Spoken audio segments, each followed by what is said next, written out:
A millionaire received a call at 3 a.m. His ex-wife was in labor with his baby, and only he could save her life. Don't forget to subscribe. It's very easy. Just press the like button, hit subscribe, and leave a comment saying, "I am with Mr. Peter." Let's begin this journey together with care, kindness, and love, and make every moment meaningful as we start with love. The phone screamed at 3 in the morning, and Jeff Barber knew before answering that his life was about to split open. His hand found the device in the darkness, screen too bright against his eyes. Unknown number. He almost declined. Something in his chest tightened, ancient instinct whispering danger. "Mr. Barber?" A woman's voice, clinical and urgent. Speaking. "This is Memorial Hospital. We have Christy Nolan in critical condition.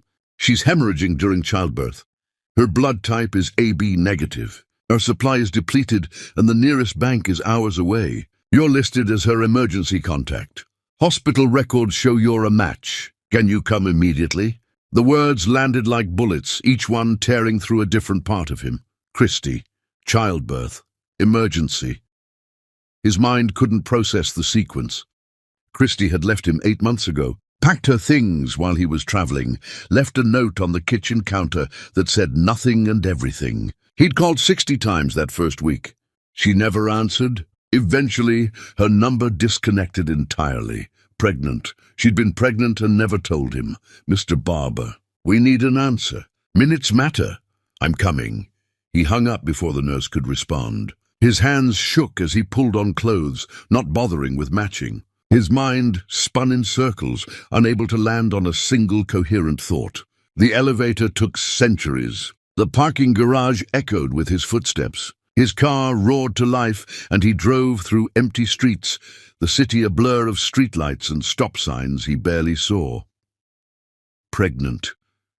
The word kept repeating, a drumbeat against his skull. Why hadn't she told him? Why had she disappeared so completely that he didn't even know she was carrying his child? His child! The hospital rose ahead, illuminated and cold.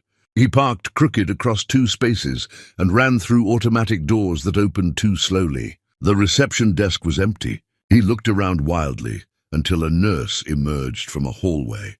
"Jeff Barber." "Someone called me." "Christy Nolan." The nurse's face shifted into professional relief. "This way, quickly." She led him through corridors that smelled of antiseptic and fear. They entered a room filled with equipment he didn't recognize. Another nurse appeared with forms, her mouth moving in explanations about procedures and risks. He signed everything without reading, hands moving on autopilot. They sat him in a chair, stuck a needle in his arm. He watched his blood drain into a bag, dark red and purposeful. The nurse said something about pints and replacement fluids. He didn't listen. He stared at that bag, at the piece of himself flowing out to save the woman who'd stopped being his wife, but never stopped being the only person he'd ever truly loved. Time dissolved. A doctor appeared, younger than Jeff expected, exhaustion carved into his features. "The transfusion worked. Mother and baby are stable." "Mother and baby, can I see them?" The doctor hesitated. "She's in recovery, but the baby is in the nursery. Would you like to meet your daughter?" "Daughter?" Jeff couldn't speak. He nodded. They led him to a room with rows of plastic bassinets, each holding a tiny bundle. The nurse walked to one near the window and carefully lifted the infant, bringing her to Jeff with the solemnity of a sacred offering. "This is Dolly." He looked down at the face that would haunt every moment of his remaining existence. She was impossibly small, skin darker than his, eyes closed in perfect peace. She had Christy's nose, his mother's cheekbones, lips shaped like a question mark. He'd never held anything so fragile. Terror and wonder fought for dominance in his chest. The nurse guided his arms into position, showing him how to support her head. Dolly shifted, made a sound softer than breathing. Jeff's vision blurred. He blinked hard, trying to memorize everything. The weight of her, the warmth, the way her fingers curled into tiny fists. He stood there, swaying slightly, counting her breaths. The clock on the wall marked time passing, each minute both eternal and devastatingly brief. Eventually, a different nurse entered. Older, gentler. "Mr. Barber, Miss Nolan is awake. Would you like to see her?" He wanted to say yes, wanted to demand answers, wanted to fall to his knees and beg her to explain why she'd cut him out so completely that he'd missed this. But something in the nurse's expression stopped him. "Is she asking for me?" The nurse looked away. "She's been informed you're here." That wasn't an answer. They walked to the recovery room. The door was open. Jeff could see Christy lying in the bed, connected to monitors, her face turned toward the window. Even exhausted, even damaged by what she'd just survived, she was the most beautiful thing he'd ever seen. He stepped inside. Her body went rigid. Christy. She turned her face away, toward the wall, away from him. The rejection was physical. A door slammed in his face with such finality that he stepped backward. A nurse touched his elbow, gentle but firm. "Perhaps we should give her some rest. She's been through significant trauma." Jeff looked at Christy's rigid back, at the monitors tracking her heartbeat, at the IV delivering fluids to replace what she'd lost. His blood was in her veins now, part of him keeping her alive. And she couldn't even look at him. He returned to the nursery. The nurse let him hold Dolly again. He counted her fingers, traced the delicate shell of her ear, pressed his lips to her forehead, and whispered promises he had no right to make. "I'll do better. I swear I'll do better. Whatever I did, whatever broke us, I'll fix it. I'll be the father you deserve, the man your mother needed." Dolly slept through his confession, unaware that her existence had just detonated everything he thought he understood about his life. When the nurse finally insisted he leave, that visiting hours were over, he placed Dolly back in her bassinet with trembling hands. He stood there memorizing the curve of her cheek until security appeared in the doorway. He walked to his car in a daze, sat behind the wheel as dawn bled across the sky, pink and gold and merciless. His phone had 17 messages. He deleted them all without listening. Christy had carried his daughter alone, given birth alone, nearly died alone. And when he'd finally appeared, finally been close enough to touch, she'd turned her face to the wall. Whatever he'd done to drive her away hadn't been forgiven by distance or time. It had calcified into something harder, something that looked like hate but felt worse. He sat there until the sun fully rose, bloodless and broken, staring at a hospital he wasn't allowed to re-enter, wondering how a man saves someone's life and still ends up completely, irreversibly lost. Chapter 2. The Truth He Earned. Jeff spent 3 weeks piecing together why she ran, and every answer was a mirror. He didn't hire investigators or demand explanations from mutual friends. He simply sat in his home office and reviewed his marriage like a crime scene, searching for the moment everything went wrong. Except there was no single moment. Just years of small cuts, each one barely noticeable until Christy was bleeding out and he was the one holding the knife. He found old emails first. Messages from Christy about opening her own design studio, asking his opinion on locations and budgets. His responses were terse, dismissive. "Seems risky right now. Maybe wait." As if her dreams had an expiration date he controlled. He scrolled through more. Found the message where she'd sent him mock-ups of her logo designs, asking which one felt right. He'd replied 2 days later with "looks fine" and nothing else. No enthusiasm, no encouragement, just dismissal wrapped in 2 words that said he hadn't really looked at all. There was an email thread about a gallery opening she wanted to attend together. She'd written 3 paragraphs about why the artist's work mattered to her, how it connected to ideas she'd been exploring. His response, "Can't make it." Work dinner. He'd had 17 work dinners that month. Made every single one.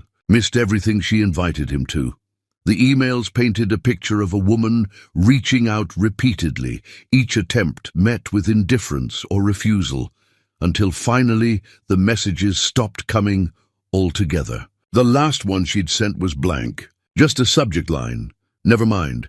He moved to voice messages next, the ones saved in his phone's archive that he'd never bothered deleting because he'd never bothered listening past the first few seconds. Her voice younger, lighter, still hopeful. "Hey, I'm at the gallery opening you said you'd try to make. I know you're busy. Just wanted to hear your voice." The timestamp showed she'd called during a dinner meeting he couldn't even remember now. The background noise on her message revealed other people's conversations, laughter, the sound of someone having an experience alone that was meant to be shared. Another message. "I saw this house today. I know we said we weren't ready, but it has this kitchen with windows facing east, and I just kept imagining us there. Drinking coffee, being normal. Call me when you can." He never called back, never asked about the house, never acknowledged that she'd spent time dreaming about their future while he was too preoccupied with his present. There were photos next, stored in the cloud, organized by the algorithm into helpful categories. Events. He clicked through, found Christie in dozens of pictures, always positioned just slightly outside the main group. His assistant had organized every gathering, every networking event, every celebration, had somehow never managed to include Christie in the invitations that mattered. And Jeff had never questioned it, never wondered why his wife stopped attending anything connected to his world. In one photo from a gala, Christie stood near the edge of the frame, wearing a dress she'd been excited about. He remembered that night vaguely. She'd asked him to save her a seat at his table. He'd forgotten. She'd spent the evening at the overflow seating with people she didn't know, while he networked with clients whose names he could no longer recall. Her expression in that photo was careful, controlled, the face of someone practicing not caring. He found more pictures where she appeared as background, decoration, an accessory that didn't quite fit the aesthetic his world demanded. And he'd let it happen, had been so focused on the foreground of his own ambitions that he never noticed the woman he claimed to love disappearing into margins. The worst discovery came from a journal she'd left behind, tucked in the back of a closet shelf behind shoes she'd decided not to take. He almost didn't open it. Privacy felt important even now, but the need to understand was greater than his right to ignorance. The entries were sporadic, spanning years. Early ones were full of love and hope, her handwriting loose and flowing. "Jeff surprised me with flowers today. Said he was thinking about me during a meeting. I love that even when he's busy, I'm still in his thoughts." That was from early in their marriage. The entries that followed showed gradual erosion. Asked Jeff if he thought I should take the consulting offer. He laughed and changed the subject. "I don't think he meant to hurt me. I don't think he even heard the question." Another party without me. His assistant apologized, said the invitation list was finalized before she remembered I existed. This is the fourth time. When does forgetting become intentional? I told him I felt invisible. He said I was being dramatic, that I knew he loved me, that I shouldn't need constant reassurance. But wanting to be seen by your husband isn't reassurance. It's basic. He loves me. I know he does. But love without respect is just pretty words. And I'm so tired of words that don't become actions. The final entries were shortest, resigned. I asked him today if he even likes me anymore. He'd looked confused, like the question didn't make sense. That's when I knew. You can't miss what you never really saw. I'm leaving, not because I stopped loving him, because staying is teaching me to accept being small. And I wasn't born small. He made me that way. Time to remember who I was before I learned to shrink. The last entry was just a date, the day she left, and 3 words, I choose me. Jeff read until he couldn't see the pages anymore, tears making the ink blur. He'd done this. Every moment of loneliness, every instance of feeling small in her own marriage, he'd handed her those wounds personally, not through cruelty or malice, but through indifference. Through treating her presence as guaranteed, her needs as negotiable, her worth as secondary to everything else he deemed important. The phone calls came next. He tried her number first, knowing it was disconnected but needing to try anyway. Dead air. He asked a former colleague who'd stayed friendly with Christie for her new contact information. The woman's voice turned cold. "She doesn't want to talk to you, Jeff. I need to apologize. You had years to apologize. You have a daughter now. Maybe focus on being better for her instead of trying to ease your conscience with Christie. This isn't about my conscience. This is about her knowing I finally understand. Understanding after someone leaves isn't understanding. It's regret, and she's had enough of you to last a lifetime." The line went dead. He found Christie's address through the hospital records he still had access to. A modest apartment in a neighborhood he'd never visited. Trees lining quiet streets where children played on sidewalks. He drove there on a morning when rain made everything grey and soft. The world muted and forgiving in ways he didn't deserve. Her car was parked outside, older than he expected, a practical vehicle that prioritized function over image. She'd always driven nice cars during their marriage because he'd insisted appearances mattered. This car said she no longer cared what anyone thought. He waited, engine running, practicing words that felt insufficient. Everything he wanted to say sounded hollow when he rehearsed it aloud. "Sorry, felt too small. I understand, felt too late. I'll change, felt too much like a promise he'd already broken repeatedly." Finally, the apartment door opened. Christie emerged with Dolly strapped to her chest in a fabric sling, both of them bundled against the weather. She wore jeans and a jacket he didn't recognize, hair pulled back simply, no makeup, looking more herself than she'd looked in years of their marriage. She saw his car immediately. Her entire body changed, drawing inward like a flower closing against frost. She adjusted the sling protectively and walked in the opposite direction without hesitation. Jeff turned off the engine and followed on foot, maintaining distance, not wanting to crowd her but unable to let this chance pass. She walked 3 blocks before stopping on a corner, back still turned, shoulders rigid. "You need to stop following me." Her voice carried through the rain, strong and tired at once. "I need you to listen. I've been listening to you for years, Jeff. I'm done. Please, just 5 minutes." She turned then, and the sight of her face nearly destroyed him. She looked exhausted, older than the months apart should have caused, lines around her eyes that hadn't been there before. But her eyes held something worse than anger. They held nothing. Emptiness where fury should have lived. "You want 5 minutes? Fine, say what you came to say." He stepped closer, stopping when she stiffened. Rain soaked through his shirt. Dolly slept against Christie's chest, unaware of the wreckage surrounding her, peaceful in the protection of her mother's arms. "I read your journal. I know I have no right, but I did. And I need you to know I see it now. Every time I dismissed you, every time I made you small, every time I chose everything else over you. I thought I was building a life for us, but I was just building walls around myself and leaving you outside." Christie's jaw tightened, but she said nothing, waiting. "You left because I didn't trust you, didn't value you, made you invisible in your own marriage. Treated your dreams like hobbies and your needs like inconveniences. And you were right to leave. You were right about everything. Is that supposed to fix something? No, nothing fixes this. I just need you to know I understand now what I destroyed." She shifted Dolly higher, protecting her from rain that was falling harder. "You understand now. After I left, after I nearly died giving birth alone, after you had no choice but to see me as something other than background noise in your perfect life. Yes, that's not growth, Jeff. That's consequences. You're not becoming a better person. You're just finally experiencing the results of being who you always were."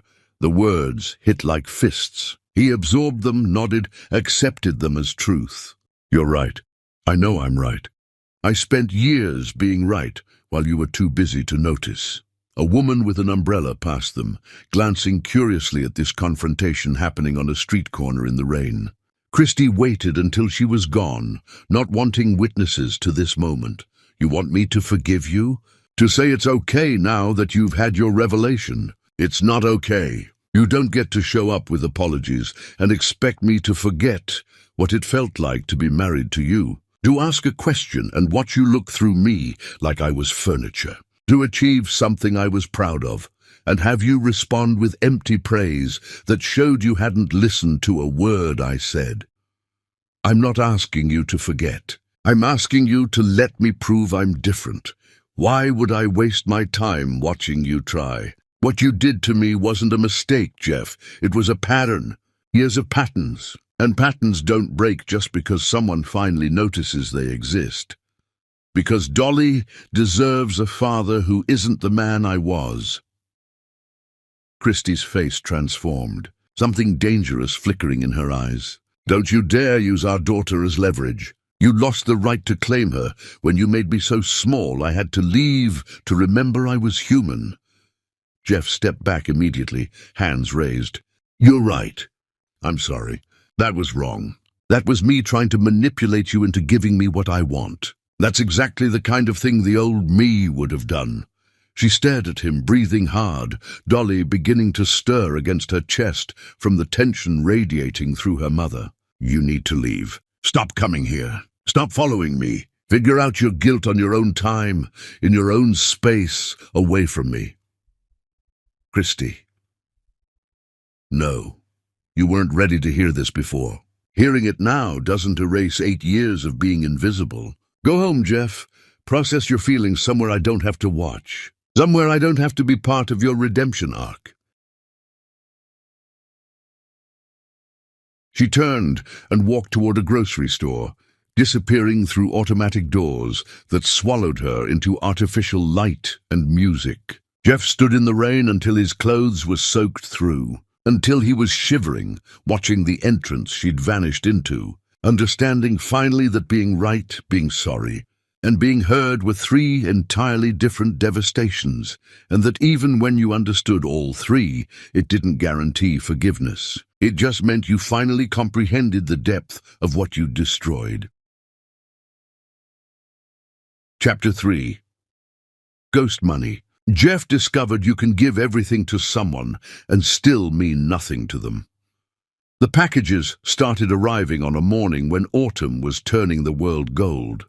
A hand-carved crib made from reclaimed wood, each joint fitted without nails, the kind of craftsmanship that took months to complete. He'd commissioned it after seeing Christy looking at pictures online, back when they were still together, back when he still noticed what she looked at. It appeared on his office doorstep 2 days later, returned with a note stuck to the box. No, just that single word in Christy's handwriting, sharp and final. He tried again. Italian stroller, the kind with suspension and organic fabrics, designed by someone whose name carried weight in parenting circles. Back on his doorstep within hours, not even unwrapped. Cashmere blankets soft enough for newborn skin. Hand-woven by artisans who specialized in baby textiles. Returned, imported bottles designed to prevent colic, the kind pediatricians recommended and most parents couldn't afford. Returned unopened, a collection of children's books in both their voices, professionally recorded. He'd spent 3 days in a studio reading stories, imagining Dolly, hearing his voice before bed, even if he couldn't be there. His throat had been raw by the end, but he'd finished every book, pouring love into words she might never hear. Returned unopened, the seal unbroken, his voice trapped in recordings she'd never play. Flowers next. He remembered Christy loved peonies, their ridiculous fullness, the way they smelled like expensive perfume and promised things about beauty being temporary but worthwhile. He sent them with no card, no expectation. Just beauty offered without strings, without demands, without his name attached to corrupt their innocence. They appeared in the dumpster behind her building that same afternoon, still wrapped, already wilting in the autumn heat. Their brief perfection wasted because they'd come from him. He called. Her phone was disconnected. He texted the old number anyway, messages disappearing into digital void, read receipts never appearing, his words floating in electronic space like prayers to a god who'd stopped listening. He wrote letters, pages and pages of truth and apology and desperate promises, his handwriting deteriorating as emotions overwhelmed precision. Every envelope came back stamped with mechanical precision, returned to sender. His assistant watched this pattern with increasing concern, seeing her employer unravel over someone who clearly wanted nothing to do with him. "Sir, maybe it's time to accept—" "Don't. I'm just saying, if someone doesn't want—" "I said don't." She went quiet, but her expression held pity he couldn't stand to see. The kind of look people give to the delusional, the obsessed, the ones who can't recognize when they've lost. So Jeff changed tactics. If Christie wouldn't accept anything with his name attached, he'd remove his name entirely, become invisible in his generosity, a ghost whose only haunting was the absence of obstacles in her path. He called her landlord from an untraceable number, voice disguised through a modulator that made him sound like someone else entirely. Paid 6 months' rent in advance, cash delivered by courier who'd been instructed to reveal nothing about the source. The landlord never questioned it. Money spoke its own universal language, asked no uncomfortable questions, demanded no explanations. The hospital bill was next. He created a shell corporation, 3 layers deep, untraceable to his name even if someone investigated. Paid the entire balance, more money than most people saw in years, and insured the records showed it coming from a charitable foundation that didn't exist outside the papers. Filed to make it look legitimate. Organic groceries appeared on Christie's doorstep every Monday morning. Fresh vegetables, still dewy from harvest, grass-fed meat from sustainable farms, whole grains and fruits, and everything a nursing mother needed to stay healthy while feeding their daughter. Delivered by a service he paid in cash, instructions to never reveal the source, to act like it was a government program or community charity if asked. He paid the utility bills through automated systems that hid the origin. The car insurance premiums that would have stretched her budget. The health insurance that covered Dolly's checkups and vaccinations. Every expense he could identify and eliminate without her knowledge, he did. Treating her life like a puzzle where the goal was removing obstacles before she even knew they existed. His accountant questioned the withdrawals, seeing patterns that looked suspicious on paper. "This is unusual activity, Mr. Barber. Large cash movements, shell companies, untraceable payments. It looks like what? Like you're hiding assets, or preparing for legal trouble, or engaging in activities that could attract unwanted attention from authorities. Who ask questions about unusual financial behavior? I'm taking care of my family. Your ex-wife has made it clear she doesn't want your help. This isn't care. This is—" he paused, searching for words. "This is something else. Something that might not look good if examined closely. She doesn't get to choose whether I help. She only gets to choose whether she sees me do it." The accountant left, shaking his head, probably adding Jeff to some internal list of clients who'd lost their grip on reality, who'd need monitoring to ensure their delusions didn't lead to legal complications. Maybe he had lost his grip. Maybe this was madness, wearing the face of love. Late at night, Jeff drove past Christie's apartment, not stopping, not lurking in ways that would attract police attention, just passing by slowly enough to see the lights on in her windows. He imagined Dolly sleeping in a room his money had helped maintain, wrapped in safety he'd purchased anonymously, breathing easier because he'd cleared obstacles she'd never know existed. The building was old but well-maintained now. He'd arranged for repairs through the property management company, instructing them to prioritize this specific unit to treat every maintenance request as urgent. Broken appliances replaced immediately, heating fixed within hours, plumbing problems solved before they could become emergencies. Christie probably thought she'd found the last honest landlord in the city. Jeff didn't correct the assumption. It should have felt good, noble even. Instead, it felt like drowning, like being in the same ocean as someone you love, but separated by currents too strong to swim across, able to see them, but never touch, watching them survive without knowing you're there, keeping sharks at bay. His assistant entered his office one morning to find him staring at his phone, at a bank statement showing another substantial transfer. Numbers that would change most people's lives, rendered meaningless by the fact that the recipient would never know they came from him. Another payment? Good medical equipment. Dolly's pediatrician suggested tests for something. Expensive ones that insurance won't fully cover. Christy shouldn't have to choose between thorough care and financial stability. How do you even know what her pediatrician suggests? Jeff didn't answer. Couldn't explain that he'd called the office pretending to be updating emergency contacts, had sweet-talked a receptionist into mentioning upcoming appointments and concerns. It sounded insane even to him, this level of surveillance disguised as care, this monitoring that crossed every reasonable boundary while somehow feeling necessary. Sir, this has to stop. You're hemorrhaging money on someone who's blocked you from her life. It's not healthy. It's obsessive. Health isn't the goal. Then what is?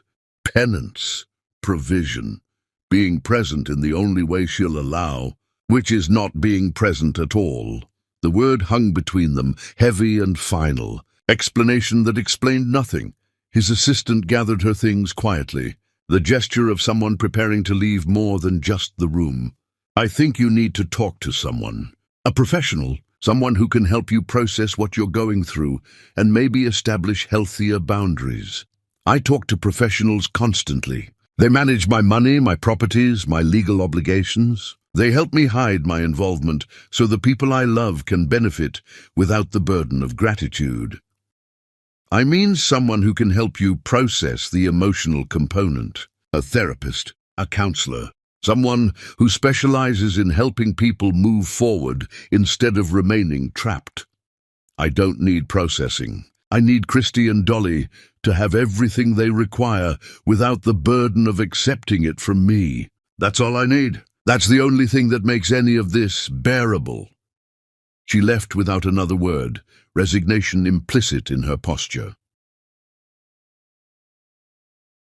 Jeff returned to his routine of invisible generosity. Payment after payment, gift after ghost gift, all the love he couldn't give directly transformed into resources that appeared like magic. He was everywhere in their lives and nowhere, present in every comfort, absent from every moment that mattered.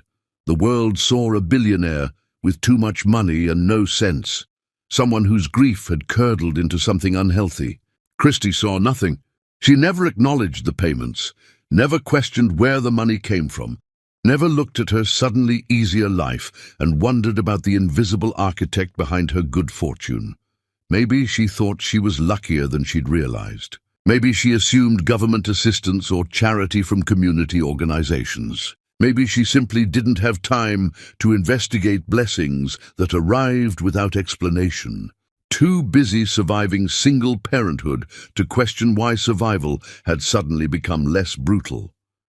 Jeff told himself it didn't matter whether she knew. That providing was enough. That love didn't require recognition to be real, didn't need acknowledgement to have value. But late at night, sitting in his car outside her building, watching those lit windows and imagining the life happening behind them, he wondered if love that went unacknowledged was still love, or just elaborate haunting disguised as devotion. The world called him a billionaire. Christy would call him nothing because she didn't know he was there, didn't know his name was written in invisible ink on every aspect of her survival. And Jeff existed in the space between those two truths. Giving everything he had to people who would never know his name was the reason their lives had suddenly become manageable. Some people built monuments to be remembered. Jeff built infrastructure to be forgotten. And both in their own way were forms of immortality. Chapter 4. The Vigil. Obsession wore Jeff's face now, but the papers called it philanthropy. He knew Christie's routine better than he'd ever known it during their marriage, which said everything about who he'd been versus who he was becoming. Morning walks started when the sun rose pale over the neighborhood, Dolly bundled against her chest in that fabric sling. Always the same route, down Maple Street, around the park with the old oak trees, stopping at the coffee shop on the corner where the barista knew her order without asking. Jeff positioned himself carefully, strategically, like a general planning campaigns, except the only territory he wanted was proximity. Different locations each time to avoid pattern recognition, never close enough to be noticed, always close enough to see. He bought a camera with a zoom lens, told himself it was for documentation, not stalking. The distinction felt important, even if it wasn't real, even if legally and morally the difference was negligible.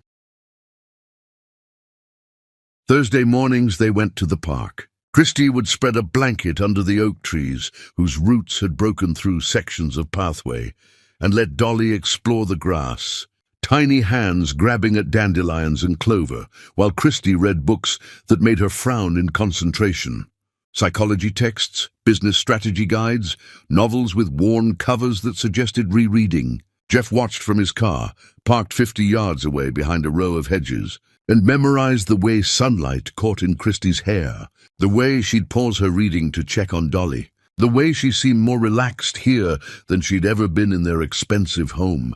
Weekends were harder to navigate. They'd go to a farmer's market downtown, Christy buying vegetables and fresh bread, while Dolly watched everything with enormous eyes that absorbed the world like it was all new and fascinating. Jeff followed on foot, always 2 stalls behind, pretending to examine apples he'd never buy, while actually watching his daughter experience the world he wasn't part of. He learned which vendors Christy preferred, which ones would give Dolly small treats when her mother bought produce, which corners of the market she avoided because they were too crowded for comfortable navigation with a baby. He saw Dolly's first steps through that camera lens, witnessed milestone he'd never been meant to see. Christy had been sitting on a bench at the park, and Dolly pulled herself up using the bench slats, determined concentration on her infant face. She took 3 wobbling steps before falling onto grass, the impact soft enough not to hurt. Christy's face transformed into pure joy, the kind of expression Jeff had rarely inspired in their entire marriage. His hands shook so hard he nearly dropped the camera, but he managed to capture the moment.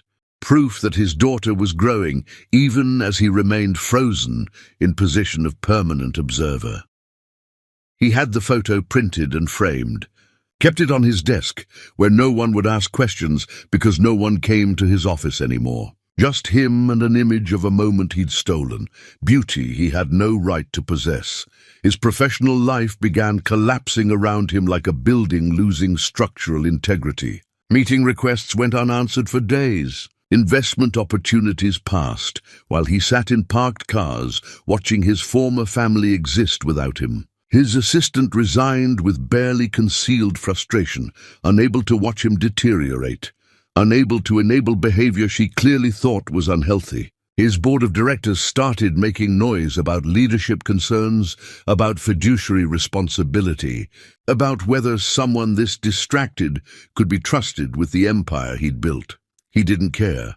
An acquisition opportunity emerged, the kind that happened once in a career, the kind that could double his wealth and cement his legacy in industries that mattered. The meetings were scheduled in another city, 3 days of negotiations that couldn't be postponed without killing the deal entirely. Lawyers had been preparing for months. His team had mapped every strategy, anticipated every complication.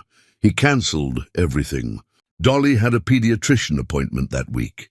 He needed to be nearby in case something went wrong, even though Christy didn't know he was there, even though he couldn't help if trouble actually came, even though his presence was entirely symbolic and ultimately useless.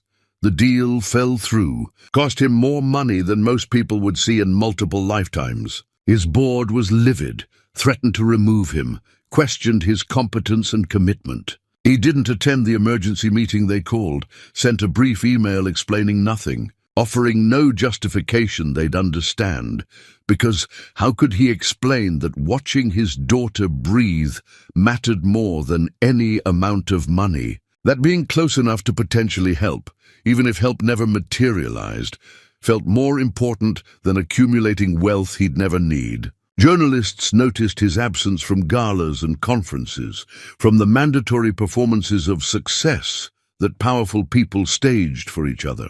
A reporter wrote a profile piece titled "The Vanishing Billionaire," that speculated about health problems, substance abuse, secret families overseas. All of it wrong. All of it failing to understand the simple truth that he'd found something more valuable than wealth or power or reputation. He'd found distance that let him see his daughter grow, even if she'd never know he was watching. Found purpose in protection she'd never acknowledge. Found meaning in the negative space of his own absence. His mother called, voice sharp with worry and thinly veiled anger.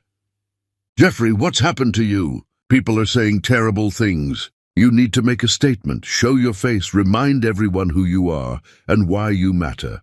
I know who I am." "Then why are you acting like a man who's lost everything, like someone defeated? This isn't the son I raised because I have lost everything. Or I never had it to begin with. I'm still determining which is worse. You're one of the wealthiest people in the country. You haven't lost anything except your mind, apparently. I lost my family. My wife, my daughter's first months, every moment that mattered while I was chasing things that didn't. Silence stretched between them, expensive and uncomfortable. Finally his mother spoke, voice gentler but no less concerned. "Then get them back. I'm trying, by disappearing, by letting your life fall apart, by becoming the subject of speculation and pity." "That's not trying, Jeffrey. That's giving up while pretending otherwise. By being close enough to help if they need me, by watching to ensure they're safe, by protecting them from distance since I forfeited the right to do it from nearby. Jeffrey, that's not helping. That's haunting. There's a difference, and you used to be smart enough to know it." He hung up before she could say more, before she could articulate what he already knew, that he'd crossed lines normal people didn't cross, that his behavior looked pathological to anyone outside his particular grief. His brother visited unannounced, pushing past security with the confidence of family who'd never been denied access. He found Jeff in his office, walls covered with photographs that told a story of obsession. Not buildings or portfolios or business triumphs, just Christy and Dolly at markets and parks and coffee shops, candid shots of a life happening beautifully without him. Dozens of images arranged chronologically, visual documentation of every moment he'd observed, every milestone he'd witnessed from distance. His brother stared at the walls, face draining of color, as he absorbed the scope of what Jeff had been doing. "Jeff, this isn't healthy. This is..." He struggled for words. "This is surveillance. This is obsession. This is not normal behavior by any reasonable standard. I'm not interested in normal. Normal is what I was during my marriage, and normal destroyed everything. You need help. Professional help. This is beyond what friends or family can address. This requires intervention from someone trained to deal with..." He gestured at the walls. "Whatever this is..." Jeff turned from the window where he'd been watching the city, watching people move through their normal lives with their normal problems. "When you love someone and lose them through your own stupidity, tell me what normal behavior looks like. Tell me the appropriate amount of regret. Tell me when it's acceptable to stop trying. Tell me what I should be doing instead, moving forward. Accepting reality, getting therapy, meeting new people, rebuilding your life around something other than someone who's made it clear they want nothing to do with you." She hasn't made anything clear. She's surviving, processing, protecting herself and our daughter from the person I was. That's not rejection. That's self-preservation.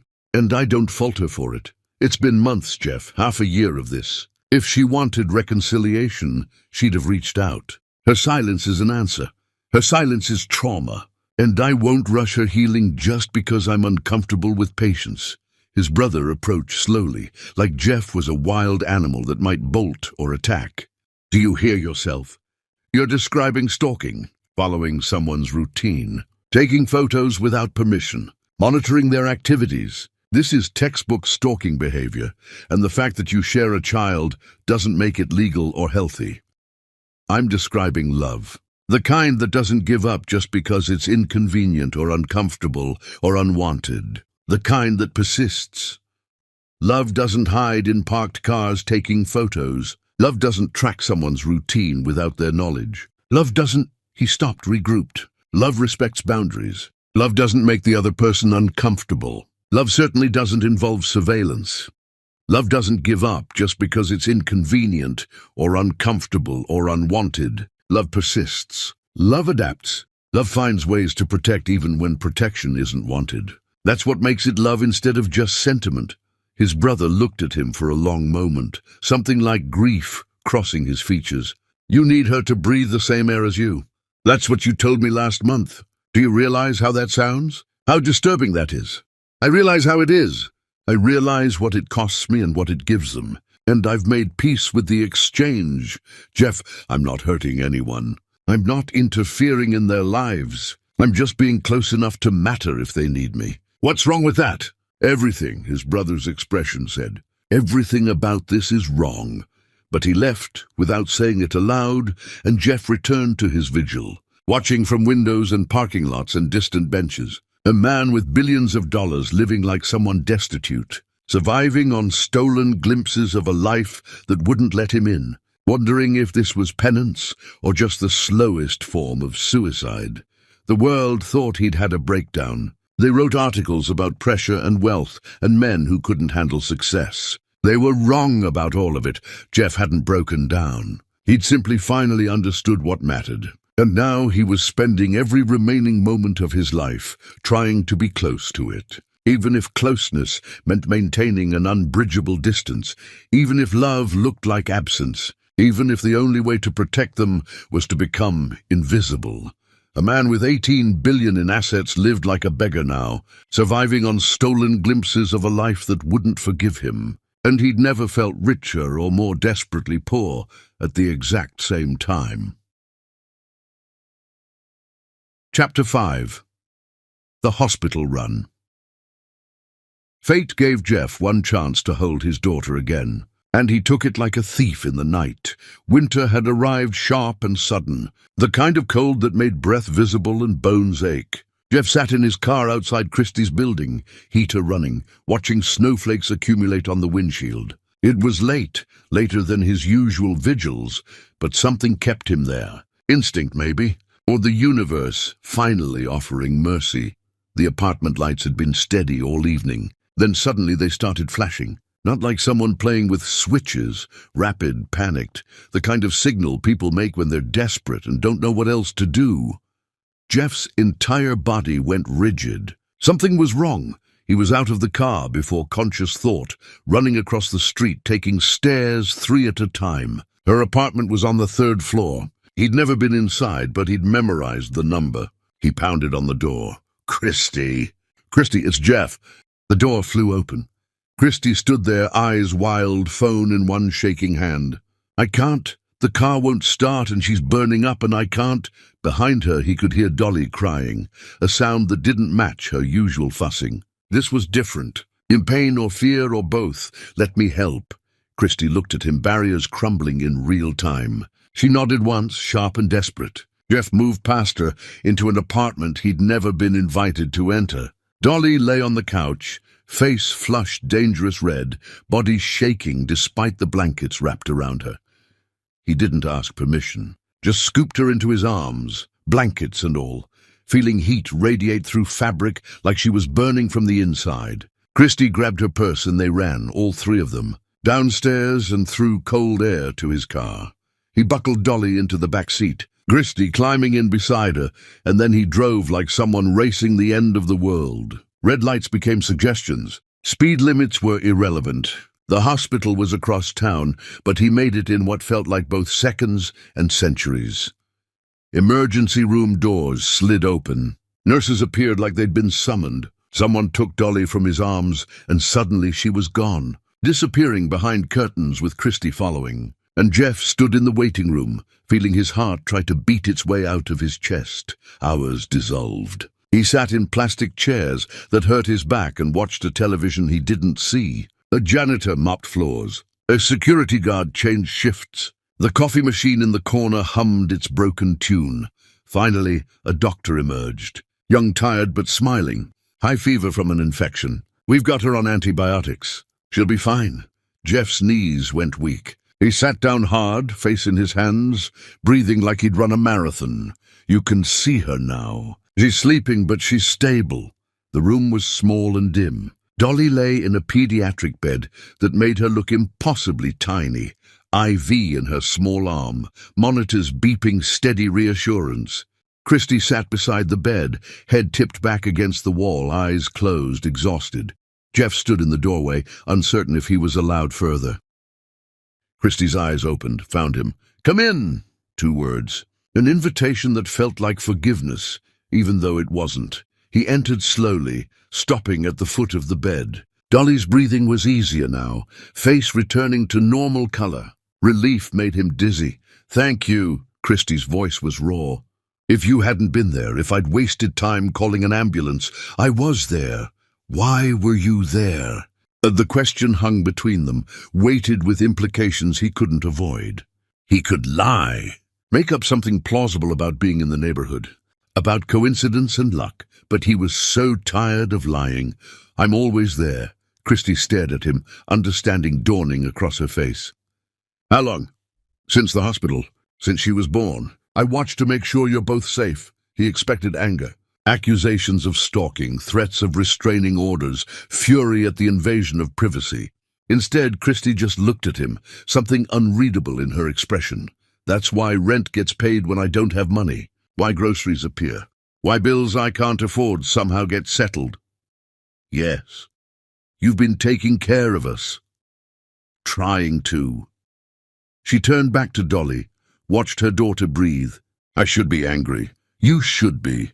I can't find it right now. I'm too tired and too grateful and too scared to be angry at the person who just saved my daughter." Jeff moved closer, hovering at the edge of the bed, one hand almost touching Dolly's blanket. "I don't expect gratitude, or forgiveness, or anything. I just needed to be close enough to help if you needed me." "That's not normal." "I know.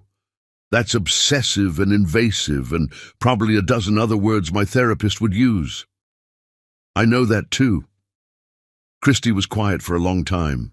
The monitors beeped. Somewhere down the hall, a baby cried. Finally she spoke, voice barely above a whisper.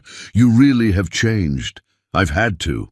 The Jeff I married would have sent money and felt like he'd done enough. He wouldn't have sat in parking lots watching to make sure we were safe. He wouldn't have run up 3 flights of stairs because lights were flashing. The Jeff you married was an idiot who didn't know what he had until it walked out." She almost smiled, almost. "What are you now? Someone trying to earn back something he doesn't deserve." Dolly stirred, made a small sound, settled back into sleep. Jeff's hand finally made contact with the blanket, fingertips brushing fabric that covered his daughter. "Stay." Christy's voice was firm. "Until she wakes up, stay."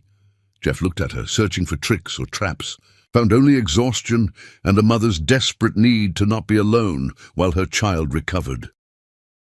"Okay." He pulled a chair close and sat down, never quite touching anything, but close enough to feel their presence. Christy's eyes closed again. Her breathing deepened into sleep, body finally releasing the terror that had gripped it. Jeff stayed awake, watching both of them, one hand hovering near Dolly's bed like a blessing he didn't have the right to give. He memorized everything, the rise and fall of their breathing, the way Dolly's fingers curled even in sleep, the way Christy's face softened when fear released her. Dawn came slowly, pale light creeping across linoleum floors. Nurses changed shifts. Breakfast carts rattled past. Dolly began to wake, eyes fluttering open, focusing slowly. She saw Jeff and didn't cry. Just looked at him with her enormous eyes, studying him with a child's perfect attention. Before she was fully conscious, before Christy woke, Jeff stood. He found paper and pen at the nurse's station. Wrote quickly, "I was here. I always will be." He left it on the windowsill where morning light would find it. Then he walked out, before anyone could wake and ask him to explain what he couldn't quite put into words. In his car, he sat motionless, watching the hospital entrance, knowing Christy would wake soon and find Dolly safe and him gone, wondering if absence could ever be its own kind of love. Christy woke to find Dolly smiling, a note that cracked something inside her chest, and the absence of the man who'd saved her child twice now. and she couldn't decide which hurt more. The years he'd been absent when she needed him, or the way he'd become present only after she'd learned to live without him. Chapter 6. The Transformation No One Believes. People kept asking what happened to Jeff Barber, and the answer was simple: he stopped pretending. The change wasn't sudden like a revelation. It was gradual, a glacier shifting, everything that had made him formidable slowly being ground into something unrecognizable. Partners noticed first. Meetings he would have dominated with aggressive strategy and ruthless intelligence became events where he listened more than he spoke, and where he asked questions instead of making declarations. A director presented expansion plans that would have excited him months ago, opportunities to enter new markets and increase revenue substantially. Jeff listened to the entire presentation, nodded thoughtfully, then said, "That conflicts with school registration deadlines." Confused silence filled the boardroom.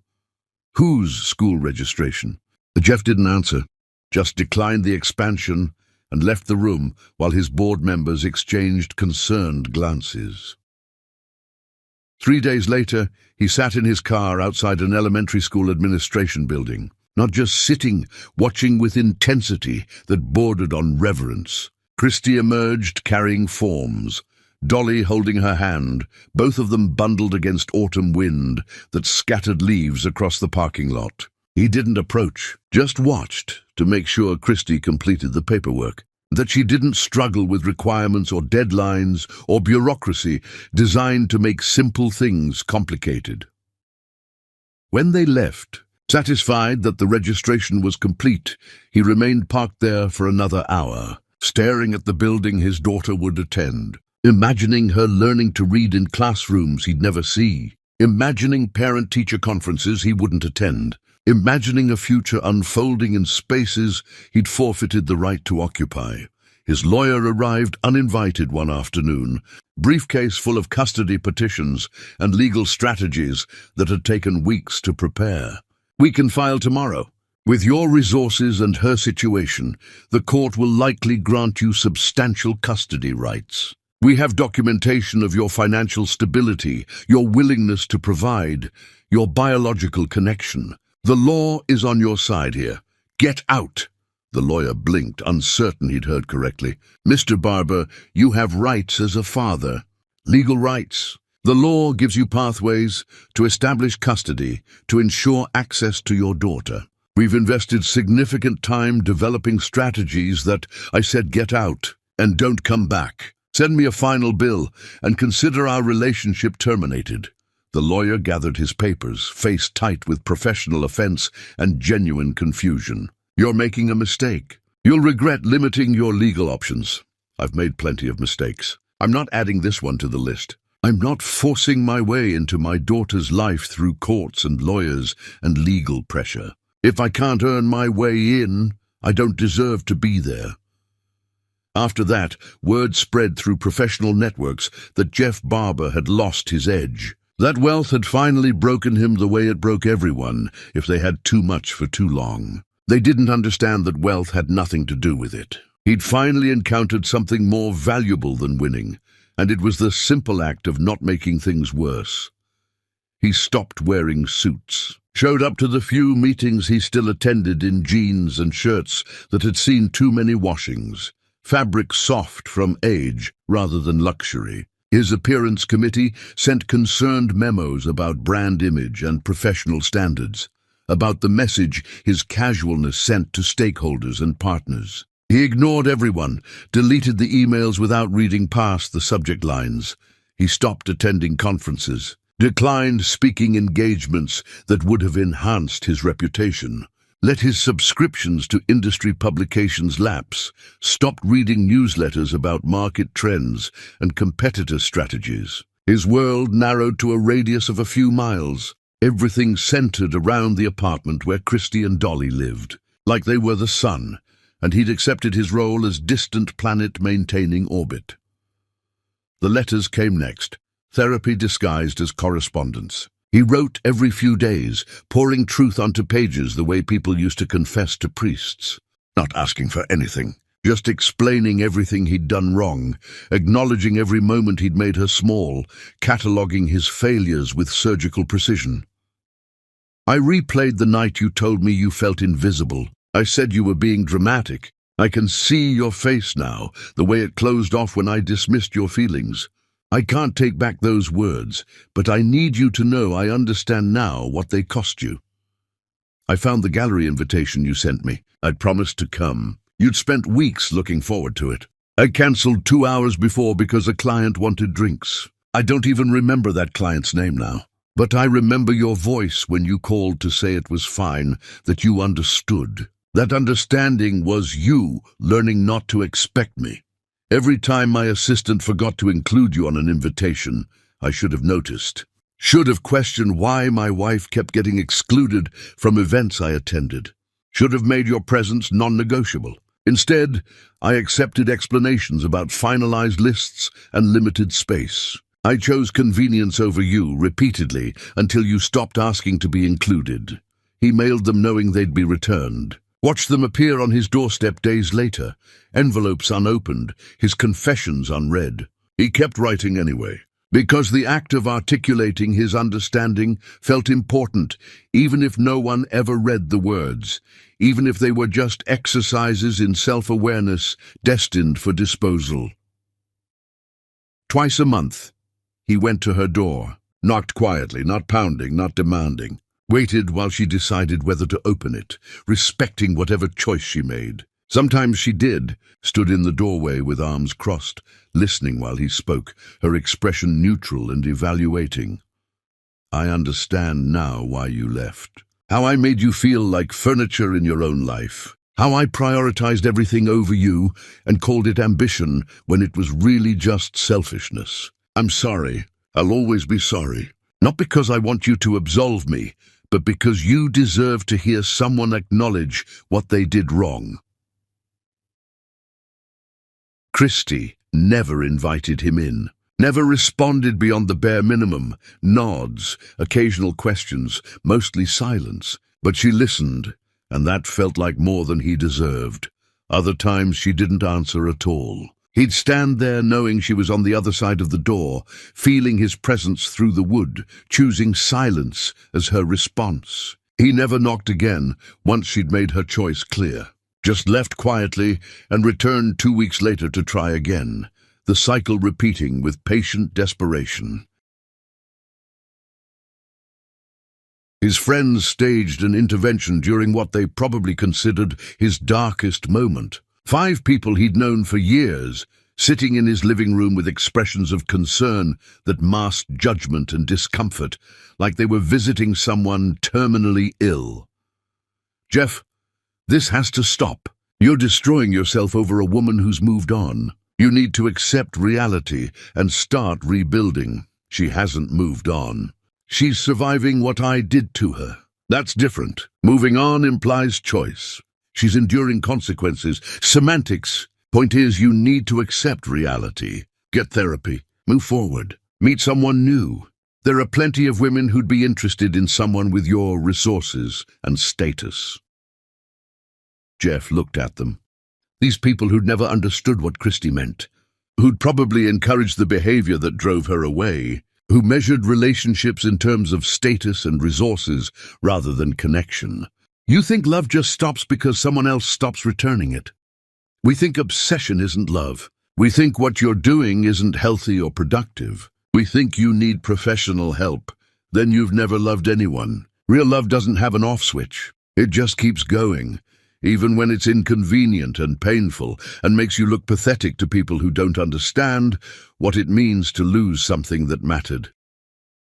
One friend leaned forward, voice careful, like he was addressing someone unstable. We're worried about you. We care about your well-being. That's why we're here. Don't be worried. I'm finally becoming someone worth worrying about. The version of me you knew was successful and empty. This version might look broken to you, but I'm more whole than I've ever been. They left in a cluster of concern and superiority, convinced he needed rescue from himself, unable to comprehend that rescue was the last thing he wanted. He never spoke to any of them again, deleted their numbers, declined their invitations, built walls around himself to protect the fragile person he was becoming. The media picked up the story eventually. Billionaire's breakdown led to the fall of Jeff Barber, led to think pieces about wealth and mental health and the price of success. Every article got it wrong. He wasn't falling. He was rebuilding from foundation up, demolishing the man he'd been to make space for who he needed to become. Even if the person he was becoming looked like failure to people who measured worth in dollars and dominance. His mother called weekly, alternating between anger and pleading, unable to accept what her son had become. "You're embarrassing yourself.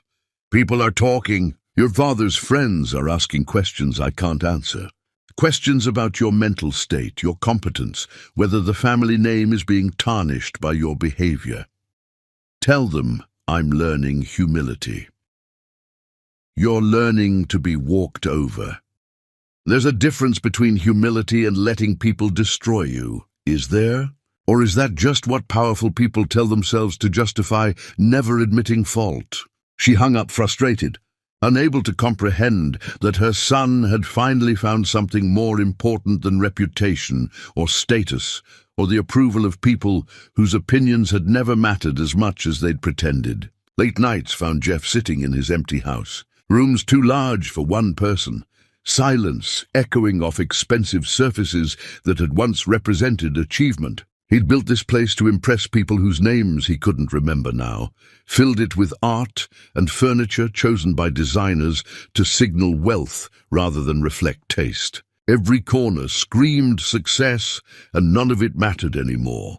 He started selling things systematically, art collections that had been investments rather than beauty, pieces he'd bought because experts said they'd appreciate rather than because they moved him. Cars he'd purchased to signal status rather than because he enjoyed driving them. Properties scattered across cities he'd never visit again.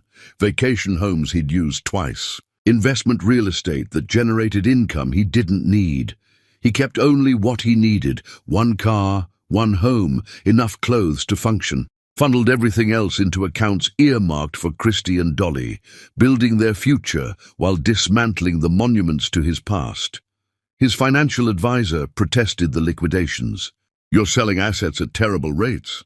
This isn't strategic. You're losing money on transactions we structured specifically for long-term appreciation. This is financial self-sabotage.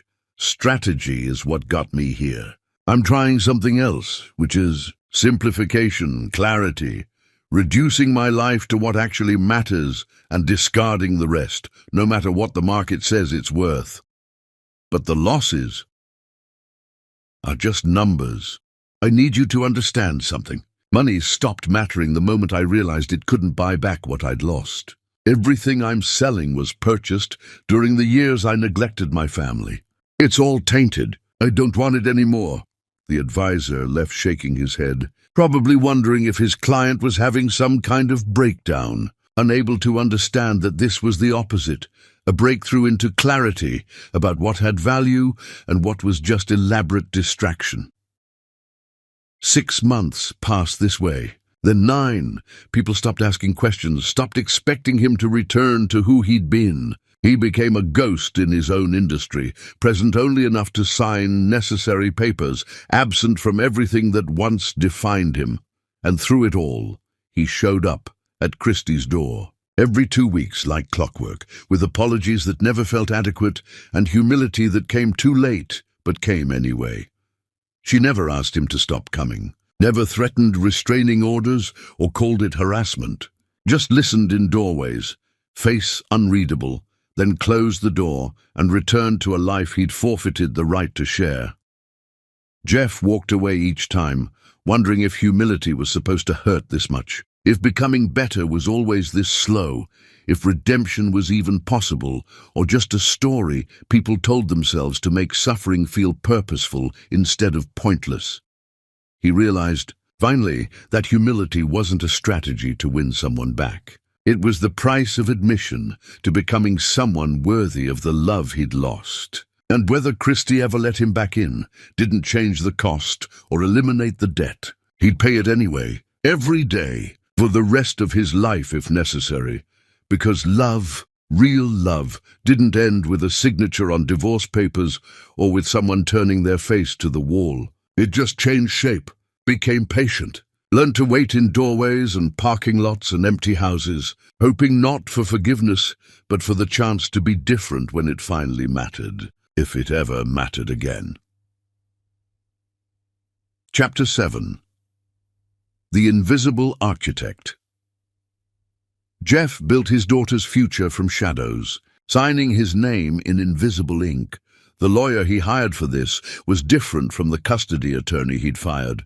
This one was older, quieter, someone who specialized in trusts and estates rather than battles and victories. They met in an anonymous office building. No logos, no connection to Jeff's name.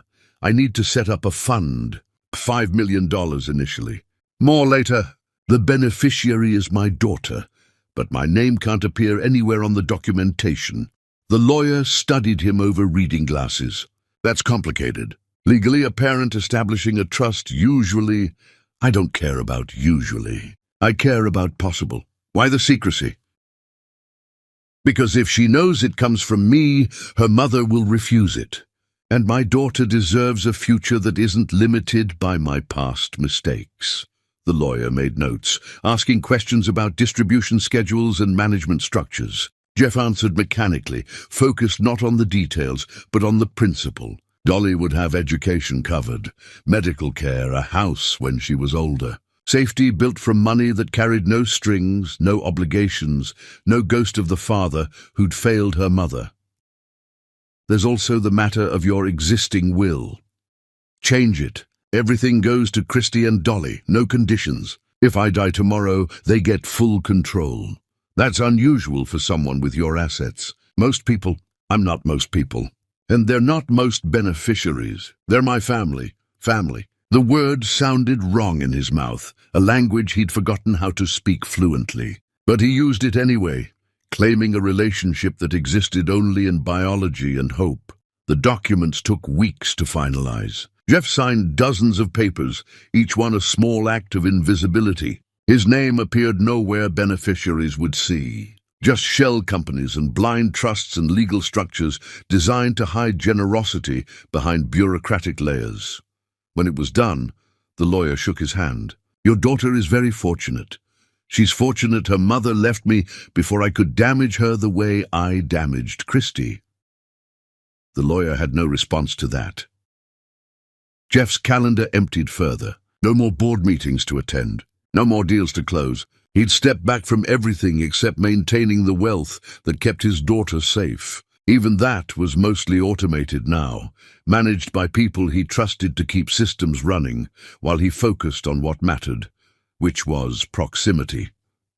He bought the building Christie rented in, not through his own name, through another shell company, layers of protection ensuring she'd never know. He kept rent exactly where it had been, never raising prices while surrounding properties climbed. He responded to maintenance requests within hours. Broken appliances were replaced immediately. The heat stayed on all winter. Christie probably thought she'd found the last honest landlord in the city. Jeff didn't correct the assumption. He funded the community center where Dolly attended playgroups. Anonymous donation, large enough to upgrade equipment and hire better teachers, but not so large it raised questions. He drove past during session times, watching through windows. As his daughter learned to socialize, share toys, navigate the complicated world of other children. His own childhood had been isolated, privileged, lonely. He wanted different for Dolly, wanted her surrounded by friends and experiences and the kind of rich, normal life he'd never known how to value until he'd destroyed his chance at having it. The board of his company voted him out eventually. Unanimous decision.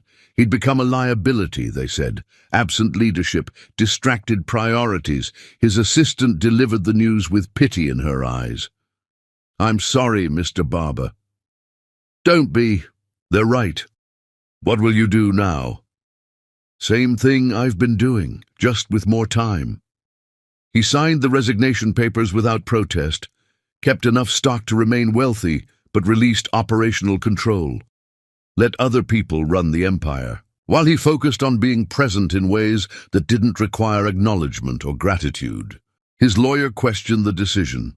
You built that company from nothing, and you're just walking away. I didn't build it from nothing. I built it from Christie's neglected dreams and stolen time and all the moments I should have been present, but chose ambition instead. So yes, I'm walking away, because the company was never the point. It was just the excuse I used to avoid being real. Evenings found him restructuring everything. Bank accounts funneling into trusts. Property deeds transferred to shell companies that would eventually benefit Christie. His entire life became an exercise in strategic invisibility, wealth deployed like weapons against circumstances that might hurt his daughter. He paid for things Christie didn't know needed paying. Medical insurance premiums, car repairs scheduled before problems became emergencies. College savings accounts opened years too early. Every gap in her safety net he filled. Every potential crisis he defused before it could detonate. Friends asked what he did all day now that he'd stepped back from everything. He told them he'd become an architect. They assumed buildings. He didn't correct them, but what he built wasn't physical. It was invisible infrastructure, support systems that held Christie and Dolly up without them ever seeing the scaffolding. Love expressed not through presence, but through absence of obstacles. Late one night, sitting in his too-large house, Jeff wondered if this was enough, if providing without being present was just another kind of failure. If love that never made itself known was still love, or just elaborate cowardice. He didn't have answers. Just the certainty that Dolly deserved every advantage he could give her, and Christie deserved freedom from the man who'd made her so small. If the only way to give them both what they needed was to be everywhere in their lives and nowhere in their awareness, then that's what he'd do. Build foundations they'd never see. Sign his name in invisible ink. Be the father who loved completely from a distance, because coming closer would just cause more damage. Some people left legacies in buildings or businesses or innovations that changed industries. Jeff's legacy would be simpler. A daughter who grew up safe, a woman who survived what he'd done to her and thrived anyway. Infrastructure he built knowing he'd never be thanked for constructing it. He could live with that, had to live with that. Because the alternative was doing nothing, and after everything he'd already failed to do, inaction felt like a sin worse than any mistake he'd made. So he kept building, kept signing documents, kept creating safety from shadows, and told himself that love didn't require witnesses to be real, that provision without recognition was still service, that being a father meant doing what was right for your child, even when, especially when, she'd never know you did it. Chapter 8. The Price of Her Name. Jeff lost everything defending a woman who still wouldn't speak his name. The attack came from a rival corporation, someone he'd beaten in acquisitions years ago, someone whose grudge had calcified into something uglier than professional competition. They couldn't touch Jeff directly anymore. He'd stepped too far back, made himself too irrelevant to corporate warfare, surrendered positions that would have made him vulnerable. So they went after Christie instead. The story broke on a slow news cycle when people were hungry for scandal.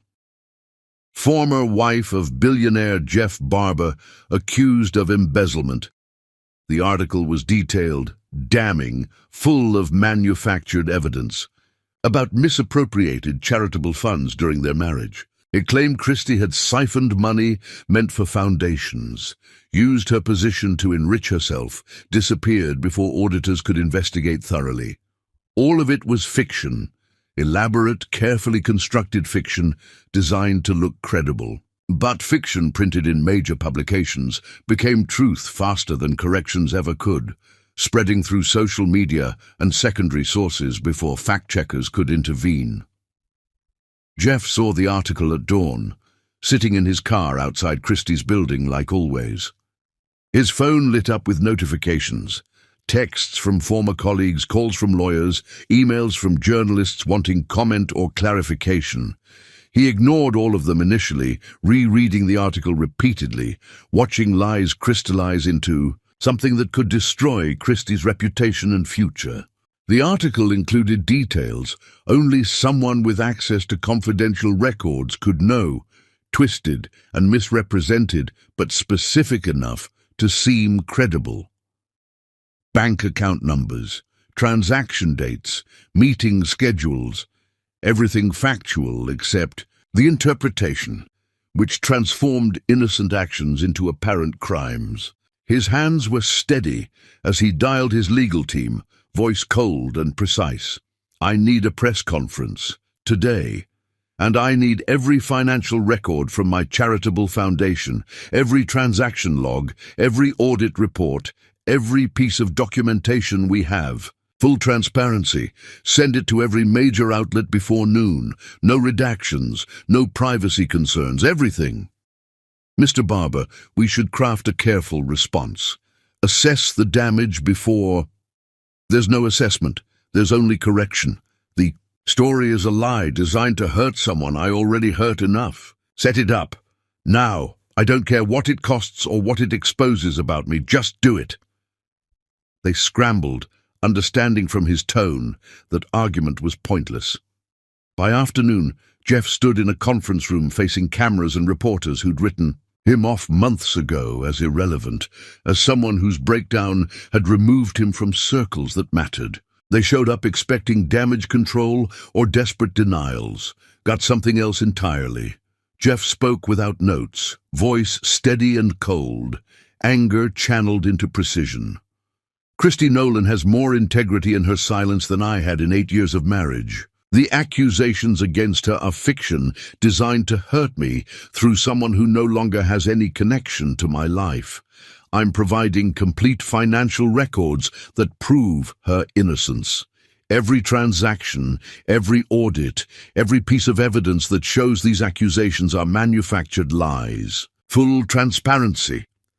He detailed the records his team was distributing simultaneously, showed how every dollar had been accounted for, how Christie had never touched charitable funds, had actually declined compensation she was entitled to receive, had been scrupulous to the point of personal disadvantage. He provided documentation of her integrity that made the accusations look absurd. Then he did something his lawyers had explicitly advised against, something that would open him to legal retaliation and financial consequences.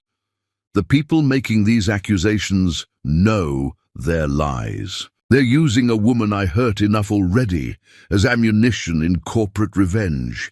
So here's my response. Sue me instead. Come after me directly. I'm providing names and evidence of who fabricated these claims. Leave her out of it.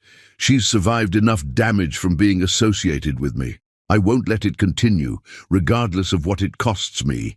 He threatened countersuits with specific details that demonstrated he'd done extensive research. Named names of executives involved in the fabrication, exposed the rival firm's tactics, with precision that came from years of corporate warfare, using skills he'd abandoned but could still deploy when necessary. By the time he finished, the room was silent, except for the sound of keyboards as reporters scrambled to rewrite stories, the narrative flipping in real time from Christie's scandal to someone else's malicious deception. It worked.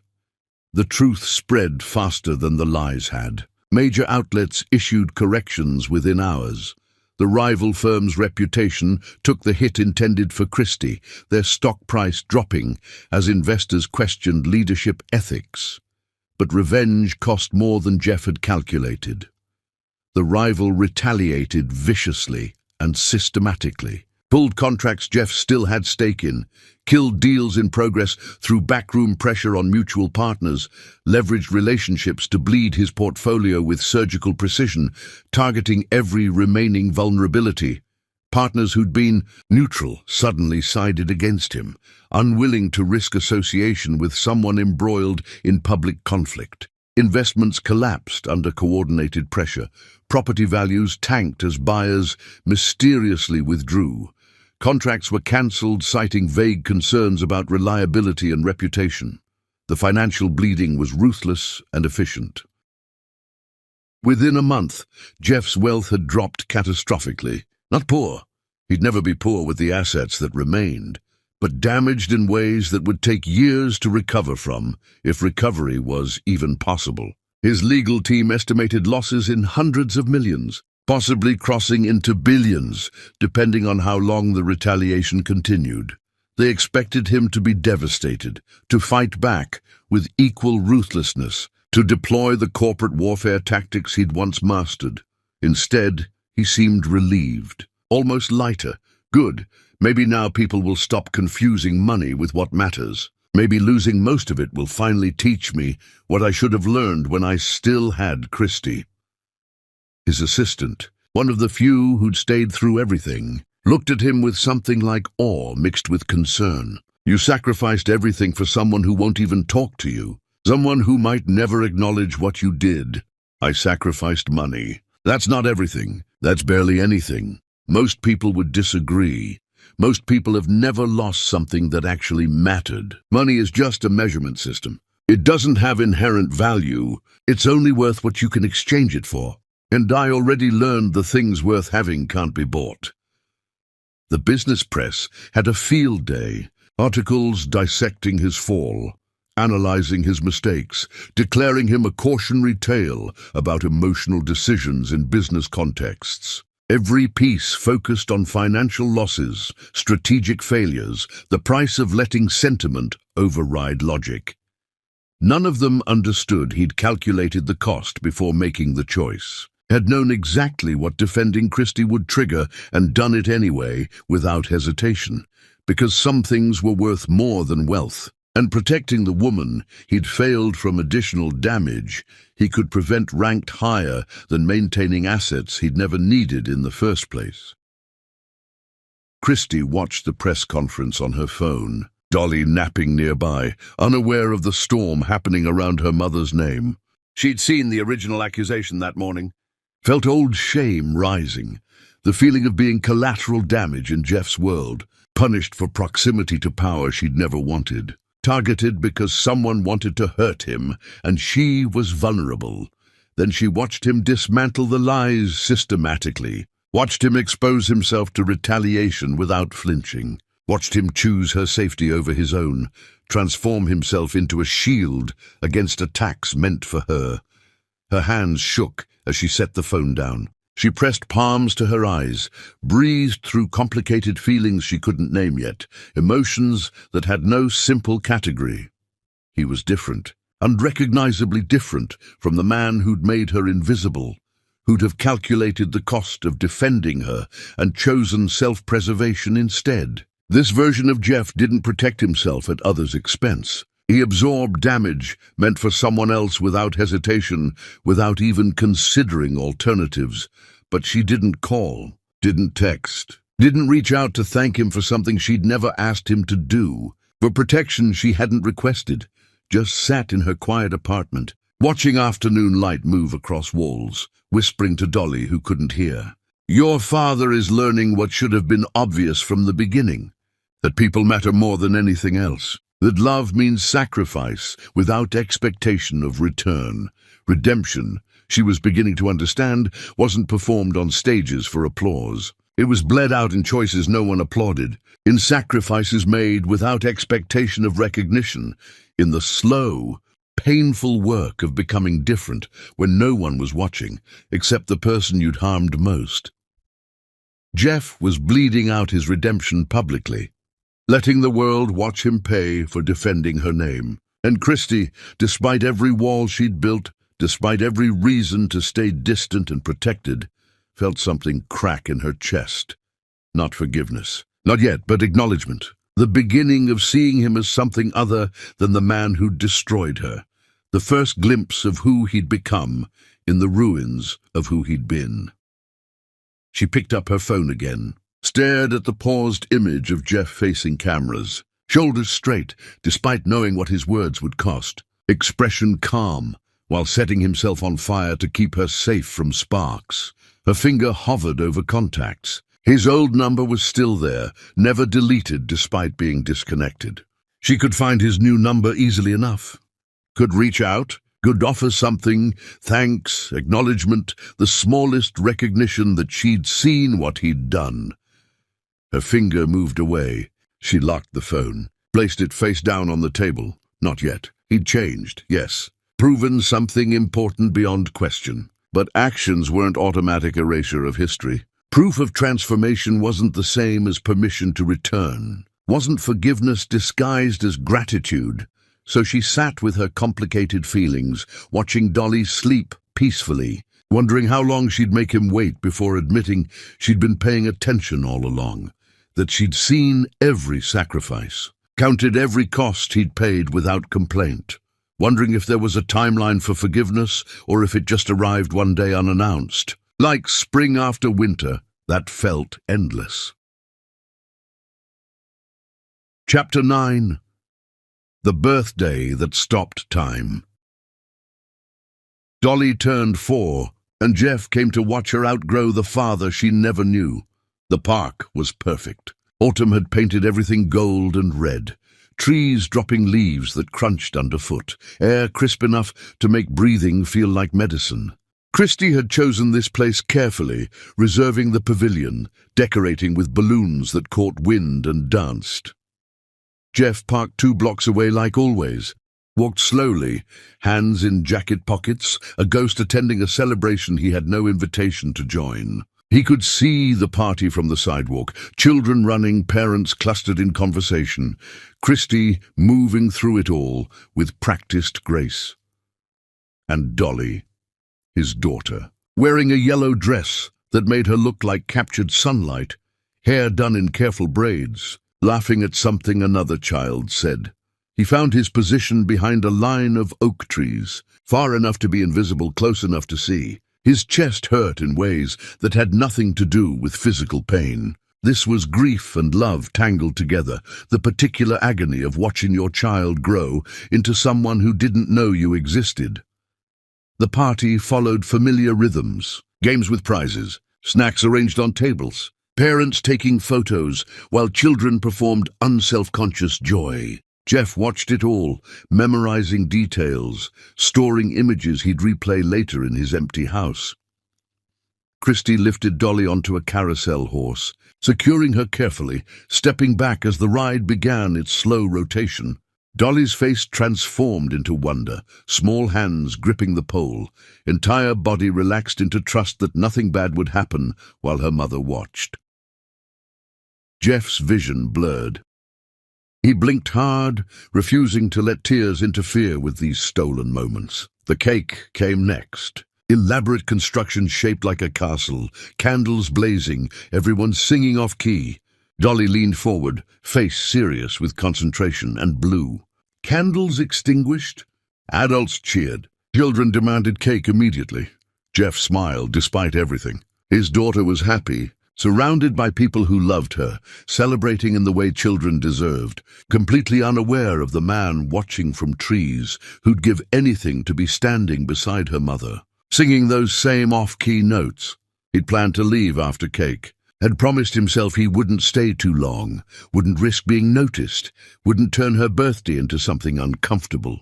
Just witness it, hold the memory, return to his car and his empty life. He turned to walk away. "Stop, Papa." The voice was small and bright and impossible. Jeff froze mid-step, every muscle locked, brain unable to process what he'd heard. He turned slowly, terrified of what he'd see.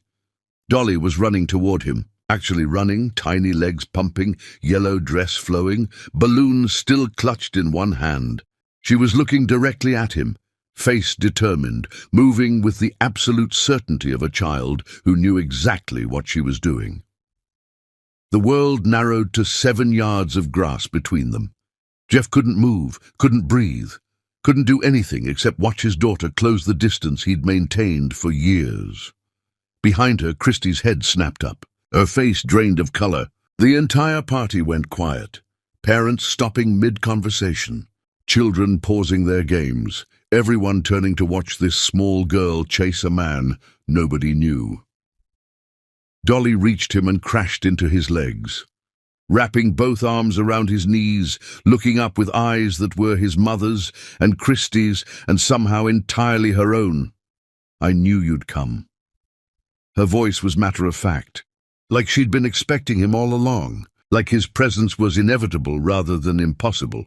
Jeff couldn't form words. His throat closed around everything he wanted to say, every explanation and apology and desperate expression of love. He managed one word, voice wrecked beyond recognition. "Dolly." She smiled, radiant and uncomplicated.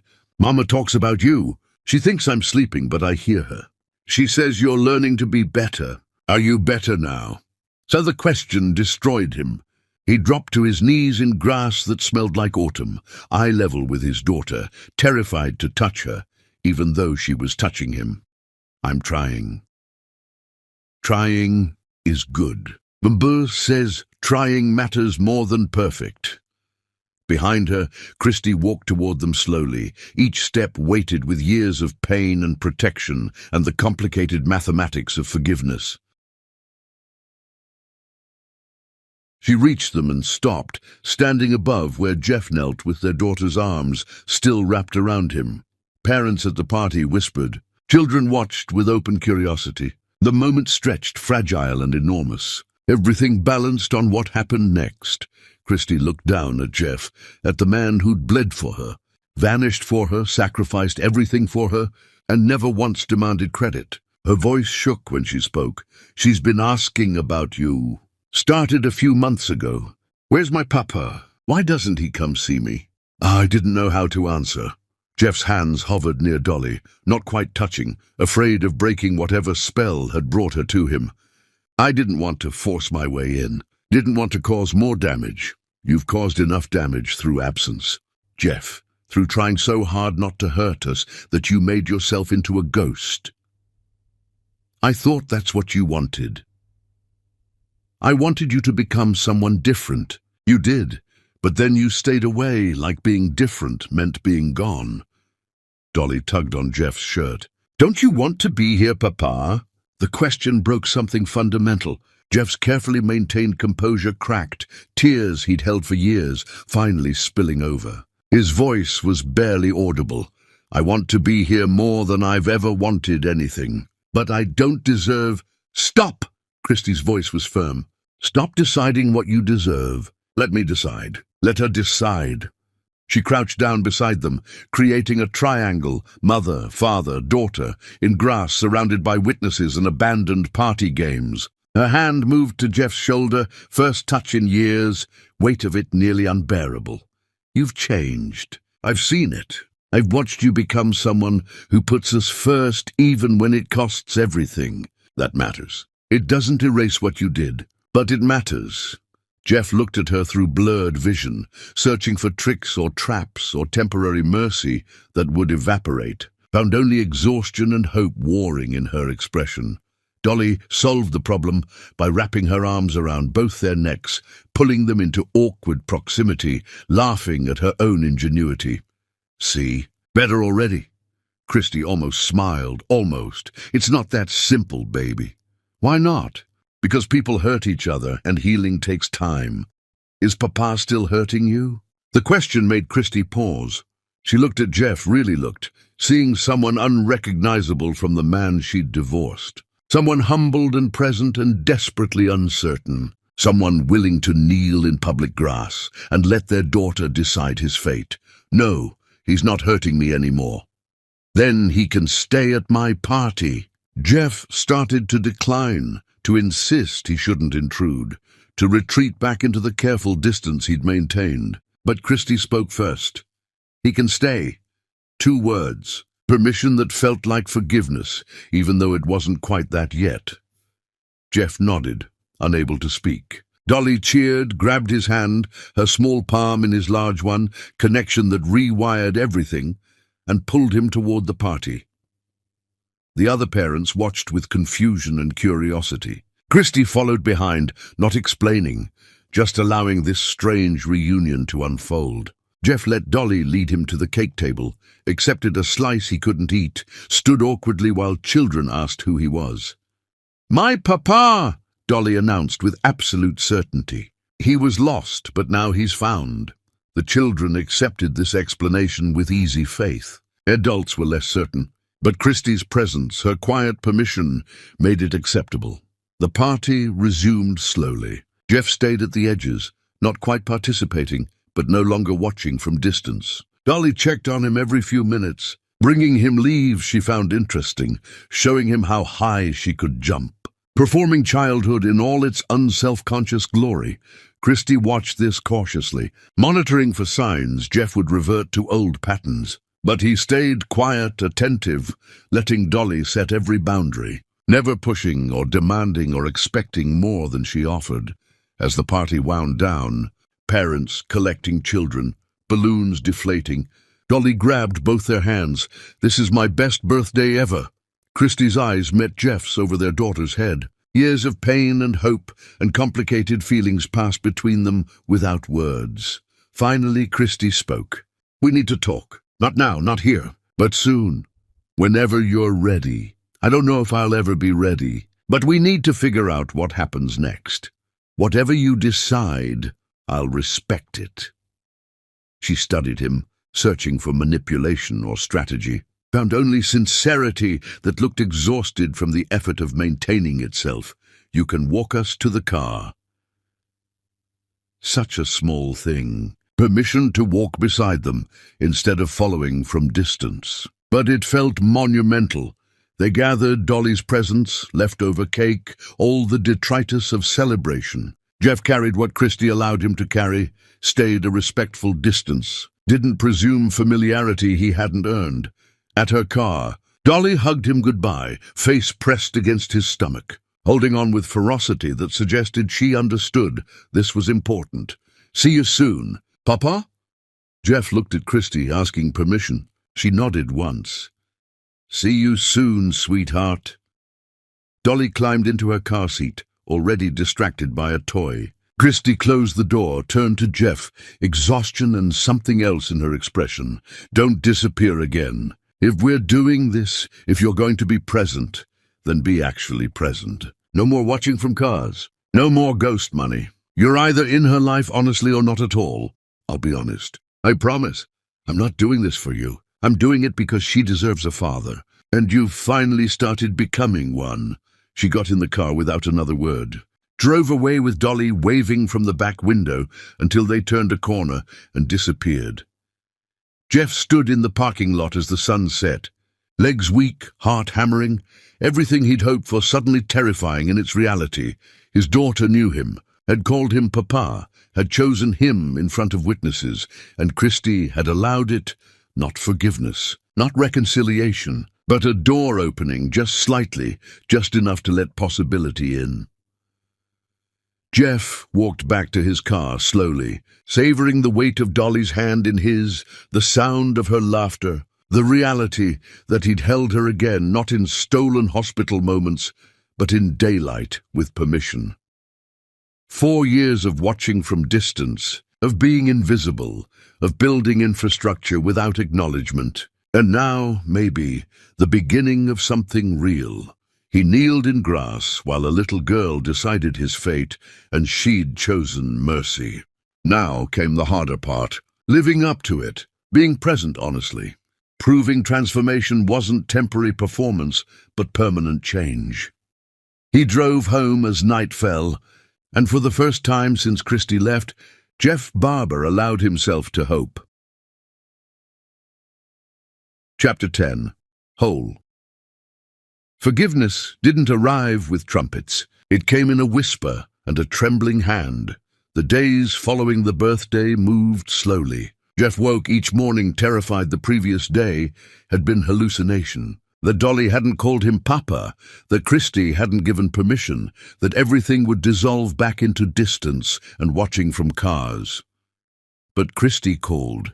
3 days after the party, her voice careful on the phone. "Dolly keeps asking when she can see you again." "Whenever you allow it." Thursday. The park, 3 o'clock. She hung up before he could respond. Jeff arrived early, sat on a bench, hands shaking. When they appeared, Dolly ran to him immediately, no hesitation, climbing onto his lap like she'd been doing it her whole life. Christy followed slower, sat beside them, keeping distance even while allowing proximity. They stayed an hour.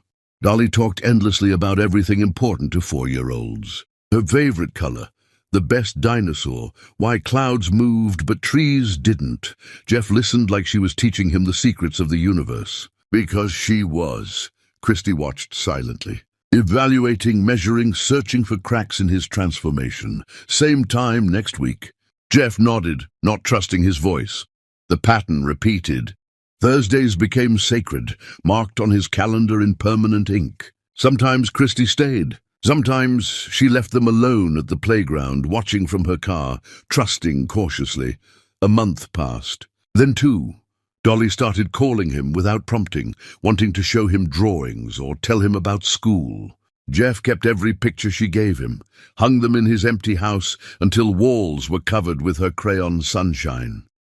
Christy softened incrementally, started asking his opinion on small things, school choices, birthday gifts, the weather. Rebuilding trust, one mundane conversation at a time. One evening, Dolly fell asleep against Jeff's chest during a park visit. Christy looked at them, something unreadable crossing her face. She loves you already, completely. I love her more than I knew was possible. That's what scares me. Love isn't enough if behavior doesn't change. I know. Do you? Because you loved me too, Jeff, and still managed to make me disappear. The words hit hard. He didn't deflect or defend, just absorbed them. You're right. Love without respect is just words. I understand that now. Christy gathered her things slowly, waking Dolly gently. Before leaving, she turned back. I'm not ready to forgive you. I don't know if I ever will be. But I'm ready to let you be her father. If you can be the parent she deserves, instead of the husband I needed to escape, I'll be whatever she needs. I promise. Don't promise. Just do it. She left. Jeff sat alone on the bench, watching streetlights flicker on, feeling the weight of Dolly's sleeping body still imprinted on his chest. The following weeks moved faster. Dolly had a school performance. Christy texted him the information. Jeff attended, sitting in back, watching his daughter sing off-key with absolute confidence. Afterward, Dolly ran to him, demanding he meet her teacher, proudly announcing, "That's my papa," to anyone who'd listen. Christy stood apart, arms crossed, watching this integration happen. After everyone dispersed, she approached. She talks about you constantly. You've become real to her. I want to be real to both of you. Christy looked away. I don't know what we are, Jeff. Dolly's parents, obviously. But beyond that, we don't have to define it. We can just be present and figure it out slowly. She nodded, relief visible. Slowly is good. I need slowly. Seasons shifted. Autumn became winter. Jeff spent holidays alone, but video called with Dolly, watching her open presents he'd sent but signed from anonymous givers. Christy allowed these small intrusions, this gentle integration of his presence into their established life. New Year arrived quiet. Jeff stood on his porch watching fireworks, phone in hand. It rang as midnight struck. Christy's name on the screen. Dolly wanted to say, "Happy New Year." His daughter's voice came through, sleepy and happy. "Happy New Year, Papa." "Happy New Year, sweetheart. Did you stay up late?" "So late." "Mama let me have 2 cookies." "That's very exciting. I love you, Papa." The words stopped his heart. First time she'd said them. He pressed the phone closer, blinking hard. "I love you too, Dolly, so much." Muffled sounds. Christy's voice in background, then clearer as she took the phone back. "She's falling asleep." "I should go." "Christy." "Yes." "Thank you for letting me be part of her life, for giving me this chance." Silence stretched. Then quietly, "You're welcome." She hung up. Jeff stood in cold air, tears freezing on his face, feeling more complete than he had in years, despite the distance still separating them. Spring came with its sudden warmth. Dolly's birthday approached again. Christy called. voice different somehow. "She wants you at her party. Actually at it this time. Not watching from trees. I'd like that. Jeff," she paused, gathering words. "You've been consistent, present. You've shown up every time and never pushed for more than I was ready to give. That matters. I meant what I said. About being different. I know. I can see it." The party day arrived bright. Jeff showed up with decorations, helped hang streamers, inflated balloons until dizzy. Dolly supervised, directing them like a tiny general. Christy worked beside him, close enough their hands brushed accidentally, neither pulling away. Guests arrived. This time, when Dolly introduced him as Papa, other parents nodded recognition. He'd become expected rather than surprising, part of the landscape of her life. During cake, Christy stood beside him, shoulders nearly touching. Dolly blew out candles, face serious with concentration, made a wish she wouldn't share. Later, after guests departed, they cleaned up together. 3 of them moving through familiar rhythms. Trash collected, tables wiped, balloons tied for Dolly to take home. Ordinary and miraculous. Dolly yawned, rubbing her eyes. "Papa, will you read me a story?" Jeff looked at Christy, asking permission. She nodded, something soft in her expression. Inside the apartment, Jeff finally saw where they lived. Modest, warm, filled with Dolly's artwork and photos. Christy led him to Dolly's room, walls painted yellow, bed covered in stuffed animals. Dolly climbed under covers, patting the space beside her. Jeff sat carefully, opened the book she handed him, began reading. His voice cracked on the first words, but steadied. By the end, she was asleep. He stood quietly. Christy waited in the doorway, watching him with unreadable expression. They walked to the living room. He expected her to ask him to leave. Instead, she sat on the couch. "Stay for a minute. We need to talk." Jeff sat, keeping distance, waiting. Christy stared at her hands. "I've been angry at you for so long, years. Even when you started changing, I held on to that anger because it felt safer than risking trust. You had every right. Let me finish." She looked up. "You hurt me deeply, made me feel invisible and small and worthless in my own marriage. I left because staying was killing who I was. And I was right to leave." Jeff nodded, throat tight. "But you've changed, really changed. You've been present for Dolly without demanding anything from me. You've respected my boundaries. You've proven transformation wasn't performance." She took a shaky breath. "And I'm tired of punishing the person you used to be when he doesn't exist anymore." Christy, I'm not saying everything is fixed. I'm not saying we're suddenly perfect. But I'm saying maybe we can try, slowly, carefully, see if there's something worth rebuilding. Jeff's vision blurred. "I don't deserve—" "Stop saying that. You've earned this chance. Through years of consistency and respect and becoming someone different. So stop apologizing and just be here." She reached across space between them, hand extended. Jeff stared at it, at this offering of connection, of possibility. He took her hand carefully, feeling warmth and strength and years of hurt finally starting to heal. "I'll be here, however you need me, or as long as you'll allow it." Christy squeezed his hand once. "Then stay. Not tonight, not yet. But stay in our lives. Be Dolly's father, honestly. And maybe eventually, we figure out what we are beyond that." "I'd like that." They sat holding hands while evening deepened outside. Dolly slept peacefully in the next room. And for the first time since Christy left, Jeff felt like he'd come home. Not to a building or possessions or the life he'd destroyed, but to the people who mattered, the family he'd nearly lost forever, the future he'd have to earn with every choice going forward. Some loves don't survive divorce, but the ones that do get built on ruins, stronger than anything that came before, made of truth instead of performance, respect instead of assumptions, presence instead of promises. Jeff stayed until late, talking quietly with Christy about everything and nothing. When he finally left, she walked him to the door, didn't pull away when he kissed Dolly's forehead goodbye. The door closed gently. Jeff walked to his car under stars that seemed brighter. And though the road ahead was uncertain, though healing would take time, though nothing was guaranteed, he was finally whole enough to walk it honestly, finally present enough to deserve the chance, finally changed enough to be the father Dolly needed, and the man Christy could maybe eventually trust with her heart again.